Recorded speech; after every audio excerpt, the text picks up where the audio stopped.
These three interior designers have been given a photograph of an empty college dorm room. They have free reign to design it in any way they please. My name's Laura. My design style is modern, tailored, and classic. My name is Patrick, and my style is exuberant, charismatic, and colorful. I'm Xavier, and my design style is purposeful, narrative, and full of life. No clients, no restrictions, just blank space. Okay, so my first impressions of this dorm room are, thank God I'm not in college. It's very standard. It's very uninspiring. This is a place where people are coming to get inspired to learn. And it's kind of a bummer that dorm rooms don't reflect that. I understand that dorm rooms are notoriously bland and boring. However, we can definitely do better here. Everything that you do to it has to be able to be removed at the end of the year. But that's a long time, and you want to make it your own, and you want to make it feel like an inspiring place that really reflects your personality.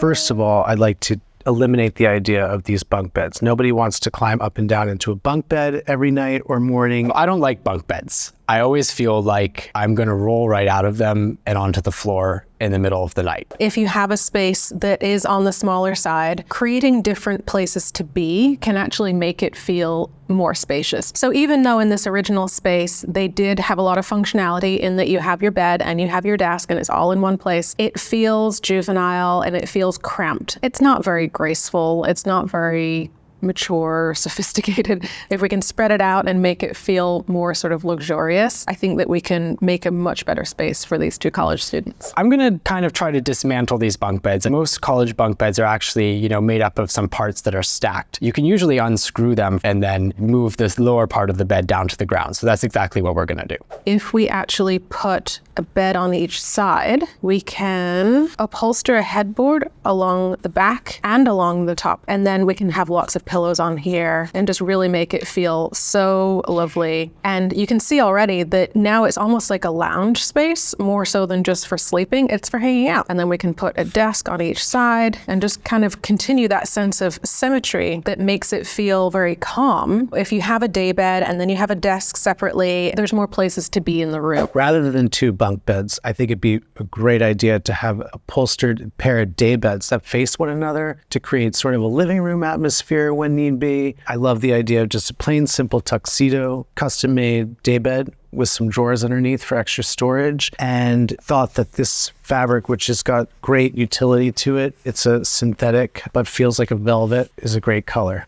So I just imagined two people forced to share a room with completely opposite aesthetic sensibilities. On one side, the punk, one side, the princess, to use some tropes. And then I also thought, picturing these as being maybe art school students, what would it be like if they had to DIY all the decor in their room? On one side, we're going to create a wireframe form out of some sort of like chicken wire or other kind of wire mesh. And we're going to cover that in plaster. So we're going to create a 4-poster bed with really tall, long, spiky posts at all 4 sides. And that we'll be able to just, chip away and remove at the end of the year. On the other side, we're going to utilize the students' sewing skills and slip cover the entire bed in this kind of beautiful gold moire velvet material. And then we're going to trim that out with a beautiful light blue piping and tassels at all 4 corners. So the second thing I wanted to address was to have proper workstation. I'd love to see a desk that sits by the window. There's a beautiful view out there, and I think you want to be as close to that as possible. I love birch veneer. I think it's a really natural, beautiful product. And I chose some white file cabinets from West Elm. I would love to figure out some way to make that HVAC unit feel more integrated into the room. So I'd actually like to continue that same surface behind both beds as a built-in shelf, basically. And so as you're lying in bed, you could put a glass of water back there, you could put a book or something like that. These students are obviously very handy, so they can create their own desks. On one side, I'm going to build a desk out of plywood. I'm going to stain that plywood with kind of like a dark black stain to pick up the grain of the plywood, and then I'm going to wash it over with some colors. Now for the desk chair on this side, a very common first year art school project is to make a cardboard chair. So obviously we need to have a cardboard chair. On the other side, I decided to create kind of like a nice floating desk with some nice gold chain up to the top. Obviously, knowing this student, they're going to slip cover it in the gold fabric with the tassels and the trimmings. And for the desk chair there, I used one of the ash pillow chairs, which is kind of a fun little like poofy chair in a very like beachy red stripe.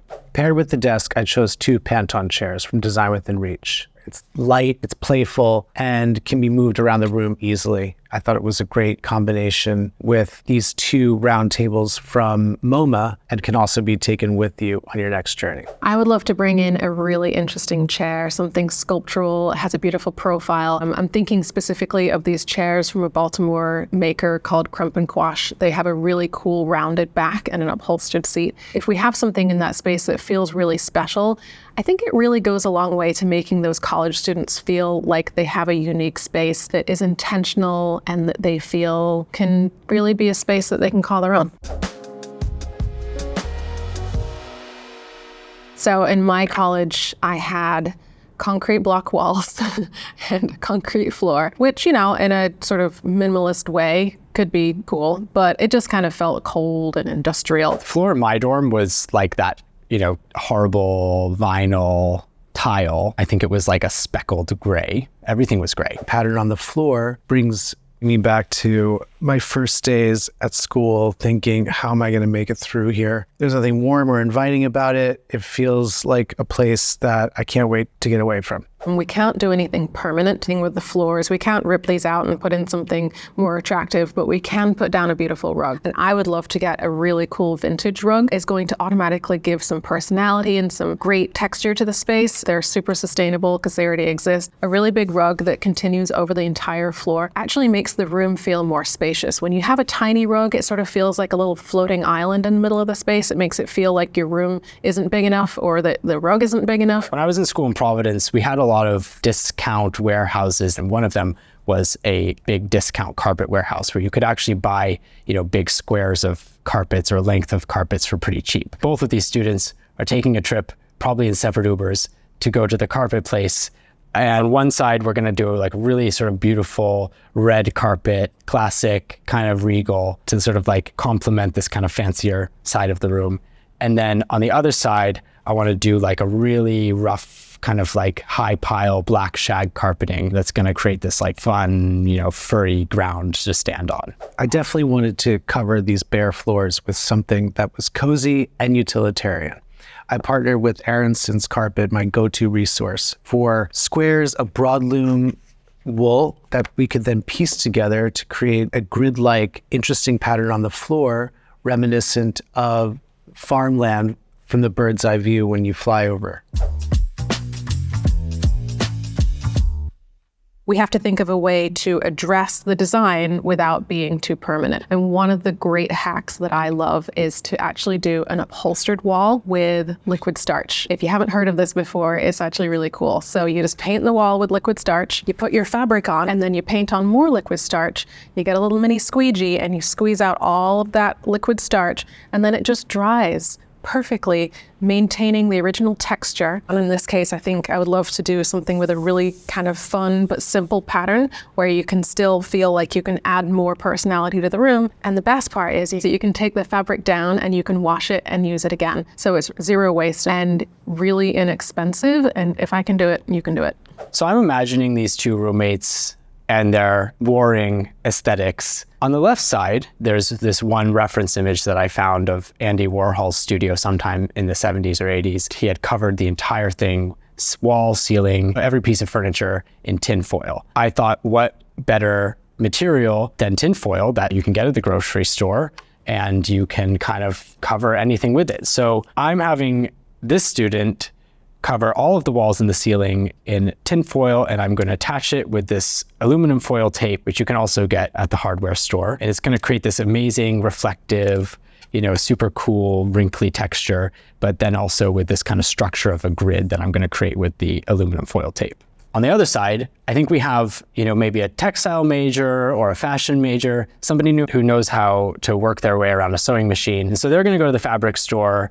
I'm going to have them get a really beautiful peachy colored silk velvet, something with a lot of sheen to it. And I'm going to have them make a drapery that's going to hang from the ceiling all the way around the walls of that space. I thought it'd be great to bring wallpaper from a company called Muse. It's a non-permanent wallpaper, and I thought that the use of the world map would be a great idea to bring these students' attention to the world outside them and to think globally. So I decided to wrap onto all the walls and the ceiling and right over that AC unit. By wrapping walls and a ceiling in the same paper, I always feel like the eye travels further and the volume becomes larger. This little heater box that's stuck on this back wall, they're both going to kind of create a little bit of a slip cover for this with probably a cutout around the vent so that the air can still come out. So on the one side, probably like a green faux fur. And then on the other side, continuing using that velvet from the curtains from the drapery. This light is an unfortunate thing.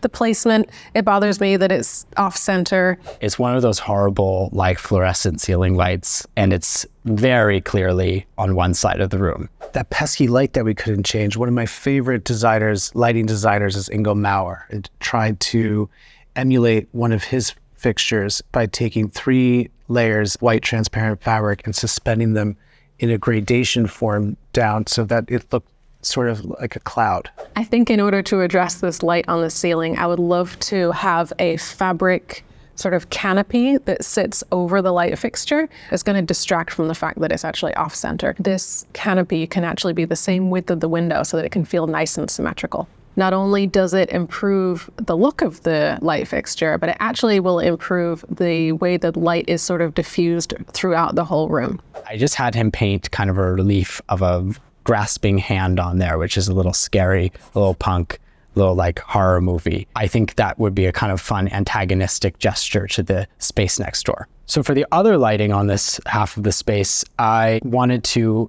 echo this kind of like human body part element theme. I got these 2 kind of like desk IKEA lamps that are little globes and had them painted as eyeballs. So there's kind of like these eyeballs coming off of the wall. The cords just kind of trail down and plug it into the outlet down there. That gives it a little spooky horror show punk element to that lighting scheme. On the other side, I made this like kind of fun obelisk out of just a wireframe and some waxed canvas. And that we would use as a lampshade basically over whatever light base you could get from IKEA. That'll kind of create a fun little glow, but then it's also this kind of very formal, beautiful pointy form that will sit on top of the kind of a cool half column plaster, a side table. I would love to put sconces, plug-in sconces, because we can't do anything hardwired, that can mount right on the wall so that each student can have access to light, and then they can have even more floor space because they won't need like side table to put a proper lamp on. Over the workstation desk, I chose 2 Jean Prouvé Petit Potence light fixtures that are industrial, clean, and easy to use.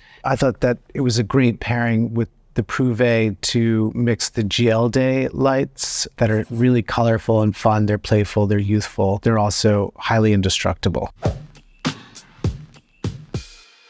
The last thing, it's kind of like the jewelry of the room, is the decor. And I would love to have on this daybed lots of beautiful pillows and beautiful fabrics. And I'd love to also do some plants flanking the windows. We could have some really cool wall planters. Plants over time can sort of drape and trickle down and really feel very welcoming as you're walking into the space. If you are in college and you're not necessarily in your room very much, something like a pothos is going to be perfect for wall hanging because they actually put up with a lot. They're very forgiving, but they also drape really well, and they don't necessarily need as much direct light as other plants do. And then they also will not die on you immediately if you forget to water them when you go home for Christmas. I also want to add cork that runs along the perimeter of the desk for mood boards or for reminders. Cork is a great material. It's easy breezy, inexpensive, looks great. The window shade, I thought it would be great to use bamboo roll-up. They're easy, they're classic, inexpensive.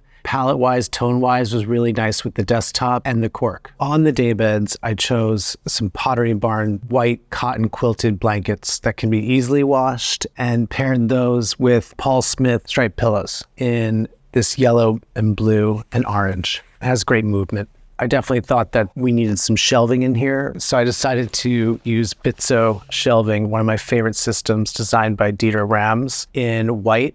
They're great because they're an investment, but you can take them with you once you're completed your college studies.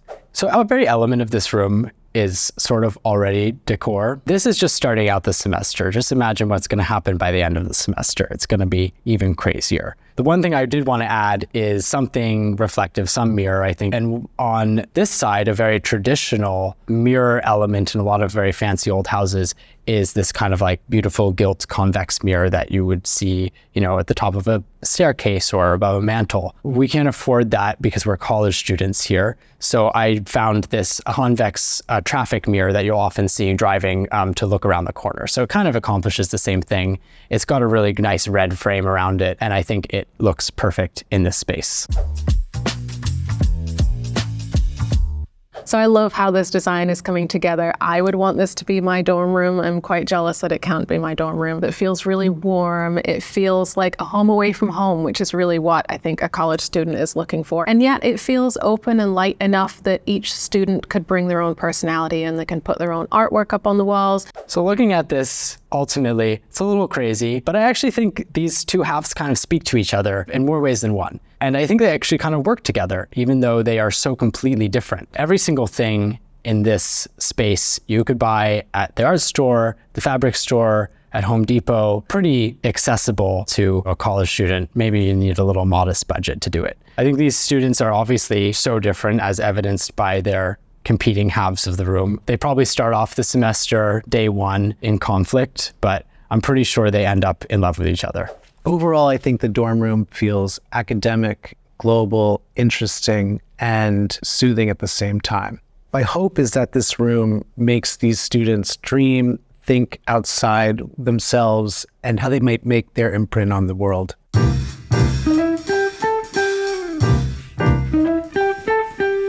Wow. Oh my God. Now we're talking I love dorm room. Amazing. These are the best. That dorm rooms. is something. What's happening on your wall?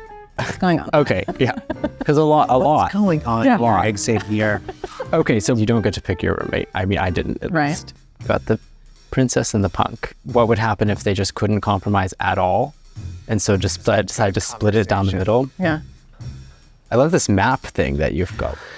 You know, I thought, like, let these kids look out into the world and imagine where they want to go, where they want to travel and experience. And I guess I envisioned like two little twins going off to college, and they'd be exactly on the same bed. You both did something very clever with the light, I think. It was off center. That's awful. And it was just like, so yeah, similar to Patrick, I draped fabric over it to kind of create like a cloud-like effect above you. That's beautiful. And then the walls are actually upholstered in a fabric. And I love the idea of like creating like a daybed. I think we kind of both did the daybed thing. Yeah. Yeah, I think it's, invites you to treat your room not just like a bedroom, but to sit and have conversation. My actual dorm room was kind of just sad and small and dark. Yeah. I never spent any time in mine. Yeah, well, that's the thing. You don't end up staying there because you're just like, well, I don't want to be here. This Get is me out. Mine had a view out to the highway. So depressing. It's like really inspiring. I thought you were going to say something else. I thought you were going to say a view out to something like nice. These No. These ones had a nice view, actually. It did have a nice view.